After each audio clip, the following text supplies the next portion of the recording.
রাধে রাধে, নিতাই গৌর প্রেমানন্দে, হরি বল হরি বল।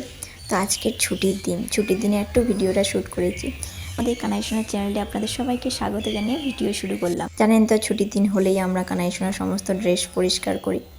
তো পাশেই দেখা যাচ্ছে একটা ছোট্ট গাছ, সেই গাছটা হলো পেঁপে গাছ। তো আমরা নানান রকমের, তো যে যার মতো অনেক রকমের গাছ বসাই, এবং ফলের গাছ, ফুলের গাছ, সমস্ত কিছু সৌন্দর্যের জন্য।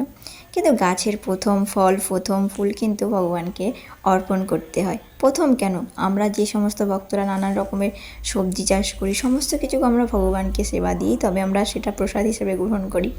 তো তেমনই গাছের প্রথম হচ্ছে আমাদের পেঁপেটা কিন্তু পেকে গেছে, সেই জন্য প্রভু বলেছে যে এই পেঁপেটা দিয়ে কানাইশোনাকে ভোগ লাগানো হবে। তো গাছের প্রথম ফল তো দেওয়া হয়েছিল, এবার প্রথম পাকা পেঁপেটা আজকে কানাইশোনাকে ভোগ লাগানো হবে। তো সেই জন্য এটাকে পরিষ্কার করে ধুয়ে আমরা আমান্য করে নেব।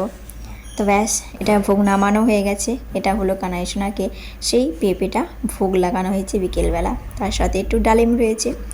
তো আজকের ভাবলাম ছোট্ট একটা ভিডিও আপনাদের সঙ্গে শেয়ার করি, যাতে আপনারাও আপনাদের প্রিয় বাগানের ফল ফুল ভগবানকে অর্পণ করতে পারবেন এইভাবে। আসছি আমরা পরের ভিডিওতে। আপনারা সকলে ভালো থাকুন, সুস্থ থাকুন, এইভাবে ভগবানের সঙ্গে সম্পর্ক বানিয়ে আনন্দে থাকুন। তো আমাদের কানাইশোনার এখন পেঁপেটা ভোগ নামানো হয়ে গেছে, প্রসাদ পাবে, আসুন।